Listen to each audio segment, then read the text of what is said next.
షేక్ అన్వర్ గారి millionaires wealth creation workshop November 20న నిర్వహిస్తున్న ప్రోగ్రాంలో జాయిన్ అవ్వాలనుకుంటే వెంటనే సంప్రదించండి. నమస్కారం ఉమా గారు. నమస్తే అమ్మా. పూర్వాషాఢ నక్షత్రం వారి యొక్క గుణగణాలు ఏ విధంగా ఉంటాయి?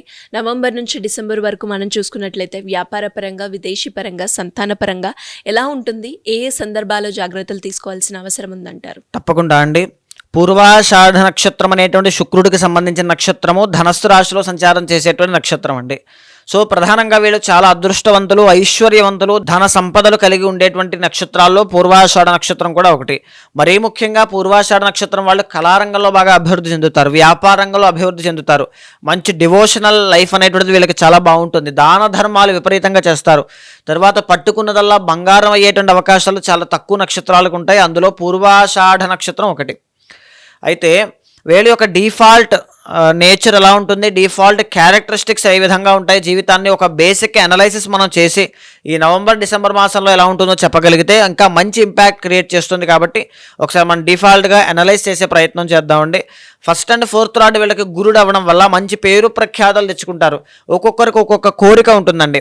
నేను నా లైఫ్లో జాతకం నేను చూసేటప్పుడు చాలామంది నేను నా లైఫ్లో బిగ్గెస్ట్ సక్సెస్ ఏం సాధిస్తాను, బిగ్గెస్ట్ అచీవ్మెంట్ ఏముంటుంది, హైయెస్ట్ పీక్ టైంలో నేను ఏమేం కలిగి ఉంటానంటారు. అలాగా పూర్వాషాఢ నక్షత్రం కోసం మనం చూడగలిగితే కనుక వీళ్ళు సాధించేటువంటిది ఏంటి అంటే పేరు ప్రఖ్యాతులు బాగా సాధిస్తారు, మంచి డివోషనల్ స్పిరిచువల్ లైఫ్ని బాగా సాధిస్తారు, డబ్బు విపరీతంగా సంపాదిస్తారు, ఈవెన్ మంచి గృహాలు, ఆస్తులు బాగా సంపాదిస్తారు. ఈవెన్ మెటీరియలిస్టిక్ థింగ్స్లోనూ కూడా, స్పిరిచువల్ లైఫ్లోనూ కూడా, రెండు విధాలుగా కూడా వీళ్ళకి మంచి రాణింపు అనేటువంటిది ఉంటుంది. అది వీళ్ళ యొక్క హైయెస్ట్ పీక్ టైంలో వీళ్ళకి కలిగి ఉండేటువంటివండి.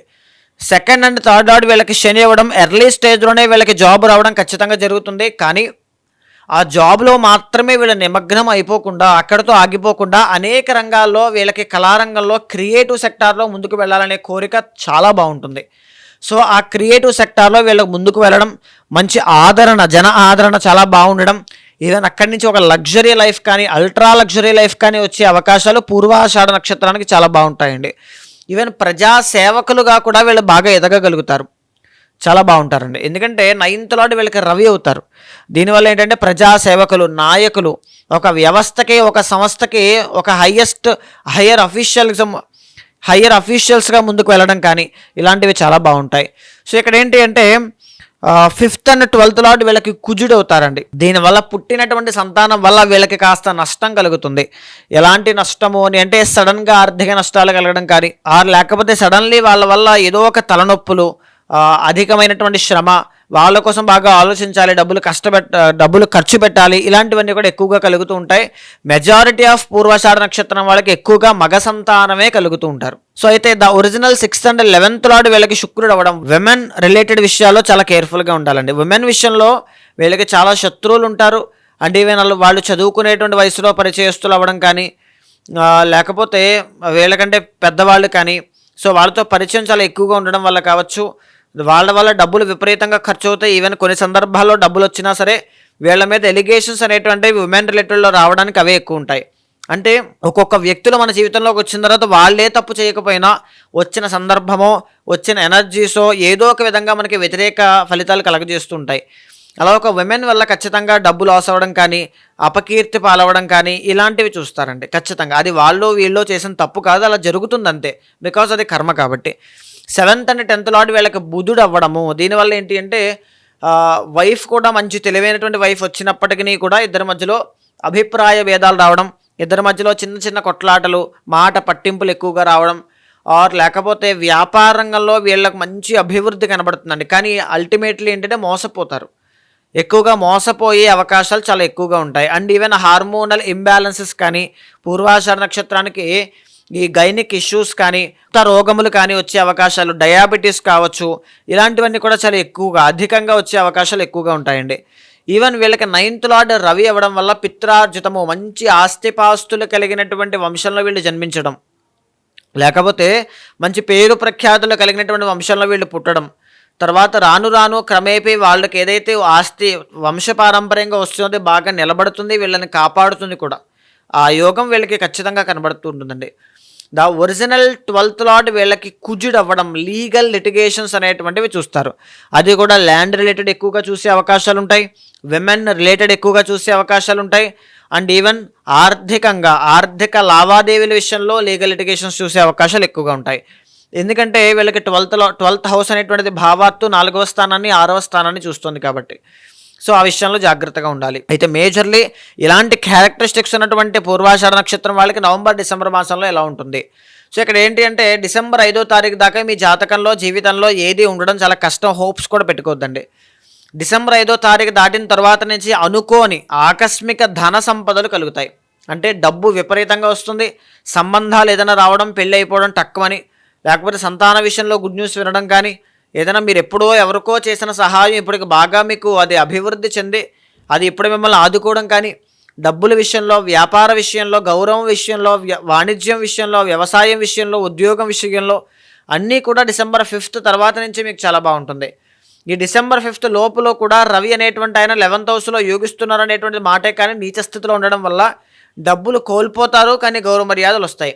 10 చోట్ల మనం ఒక్కొక్కసారి ఏం చేస్తూ ఉంటామంటే అక్కడ 10 రూపాయలు పోయినా మనకు మంచి పేరు రావాలి అనేటువంటి ఉద్దేశంతో డబ్బులు ఖర్చు పెడుతూ ఉంటాం. ఆ రకంగా పూర్వాషాఢ నక్షత్రం వాళ్ళకి నవంబర్ 17th లోపు డబ్బులు విపరీతంగా ఖర్చు అవుతాయండి. అది వ్యాపారంలో కానీ, marital లైఫ్లో కానీ, దేనివల్లైనా కావచ్చు. కానీ ఒక పేరు అయితే సంపాదించుకోగలుగుతారు, అది ఉంటుంది. తర్వాత నవంబర్ 17th తర్వాత అయితే పేరు రాదు, కానీ డబ్బులు మాత్రం విపరీతంగా ఖర్చు అవుతాయి. సో ఎందుకంటే 12వ స్థానంలోనే రవి, తర్వాత కుజుడు అక్కడే ఉంటారండి. బుధుడు 19th వక్రించిన గతితో తులారాశికి వస్తారు, కానీ రవి కుజులు అక్కడే ఉంటారు. దీనివల్ల ఏంటంటే డబ్బులు విపరీతంగా ఖర్చు అవుతాయి, పేరు పోతుంది, పనుల్లో ఆటంకాలు ఎక్కువ వస్తుంటాయి, పని చేస్తారు, కష్టపడతారు, కానీ ఫుడ్ తినలేరు, ఆరోగ్యం బాగోదు. ఇలాంటివన్నీ కూడా ఎక్కువగా చూసే అవకాశాలు వీళ్ళకే కనబడుతూ ఉంటాయండి. ఈవెన్ ఏదైనా బంగారం లాస్ అవ్వడం కానీ ఇలాంటివి కూడా. అంటే ఏంటి అంటే 9th కేతుగ్రహ సంచారం, 3వ స్థానంలో రాహుగ్రహ సంచారం. సిబ్లింగ్స్ అంటే సోదరీమణులతో ఏదైనా చిన్న చిన్న మాట పట్టింపులు రావడం కానీ ఖచ్చితంగా జరిగే అవకాశాలు డిసెంబర్ ఎండ్ వరకు ఉన్నాయి. 9th కేతు వల్ల కన్సిస్టెంట్గా మీ ఎర్నింగ్స్ మీద మీరు ఫోకస్ చేయకపోతే ఖచ్చితంగా అది డౌన్ఫాల్ చూస్తారు డిసెంబర్ 5th వరకు. సో డిసెంబర్ 5th తర్వాత నుంచి చాలా ఎక్స్ట్రాడినరీ లైఫ్ ఉంటుంది. మీ పర్సనల్ చార్ట్ చూసుకోండి. ఏదైనా ముఖ్యమైన విషయాలు కానీ, ముఖ్యమైనటువంటి ఆరోగ్య సమస్యలు కానీ ఏదైనా ఉంటే దానికి సంబంధించిన పరిహారాలు వెంటనే ఆచరించండి. డిసెంబర్ 5th తర్వాత నుంచి పూర్వాషాఢ నక్షత్రం వాళ్ళు ఎక్కడా వెనక్కి తిరిగి చూసుకోక్కర్లేదు, చాలా బాగుందండి. ఎలాంటి పరిహారం చేసుకుంటే బాగుంటుందంటారు? తప్పకుండా అండి. గురు బలము అనేటువంటిది డిసెంబర్ 5th వరకు లేదు. రవి అనేటువంటి ఆయన బాగాలేదు కాబట్టి ఆదిత్య హృదయం పారాయణ చేయాలి. లేదు అనుకుంటే గోధుమలు ఆదివారం నాడు కేజింపావు దానంగా ఇవ్వడం కానీ, లేదనుకుంటే సూర్య నమస్కారాలు చేయడం, సూర్యోదయం కంటే ముందే నిద్ర లేవడం లాంటివి చేయడం వల్ల రవి అనేటువంటి గ్రహం యాక్టివేట్ అవుతారండి. ఇంకా రవి యాక్టివేట్ అవ్వాలి అంటే గోల్డెన్ పైరెట్ లాంటివి ఏదైనా క్రిస్టల్స్ వేసుకోండి, చాలా బాగుంటుంది. ఉమ్మగారు, మీరు అన్నట్టుగానే ఇంకా ఎవరికైనా కూడా వారి యొక్క పర్సనల్ చాట్ని మీ దగ్గర చూపించుకొని వాళ్ళు ఏదైతే సమస్య ఎదుర్కొంటున్నారో దానికి తగ్గట్టుగా పరిష్కారం తెలుసుకోవాలి అనుకునే వాళ్ళు ఎవరైనా కూడా మిమ్మల్ని అప్రోచ్ అవ్వాలి అంటే ఏ విధంగా ఉంటుందంటారు? తప్పకుండా అమ్మా. చాలా మంది ఒక గైడెన్స్ అనేటువంటిది ఉంటే బాగుంటుంది. ఒక కొత్తగా ఉద్యోగంలోకి వెళ్తున్నాం, ఇది బాగుంటుందా, ఇంకొక చోట ఎక్కడైనా చేస్తే బాగుంటుందా, ఈ టైంలో జాబ్ మారితే బాగుంటుందా, మారకపోతే బాగుంటుందా, ఒక మ్యాచ్ వచ్చింది దాంట్లో ఎలా ముందుకు వెళ్ళాలి, ఓన్లీ పాయింట్స్ ఏమేమి చూసుకున్నాం, లేకపోతే సంతాన విషయంలో ఏదైనా సందేహాలు కానీ, ఏదైనా ఇన్వెస్ట్మెంట్ రూపంలో కానీ గైడెన్స్ ఉంటే చాలా బాగుంటుంది అనుకుంటారు. అలాంటి వాళ్ళందరికీ కూడా ఖచ్చితంగా మీ వెనకాల నేను ఉంటానండి. ఒక బ్రదర్లా కావచ్చు, ఒక ఆస్ట్రాలజర్లా కావచ్చు, ఒక గైడర్లా, ఒక ఫ్యామిలీ మెంబర్ లాగా మంచి చెడు ఖచ్చితంగా చూసిన తర్వాత గోచారాన్ని, పర్సనల్ చార్ట్ని సమన్వయం చేస్తూ ఏదైనా దోషాలుంటే శాంతి పరిహారములు ఆచరింపజేసి భగవత్ అనుగ్రహం కలిగేలా చేస్తాను. థ్యాంక్ యూ ఉమ్మగారు, థ్యాంక్ యూ సో మచ్. నమస్తే అమ్మా.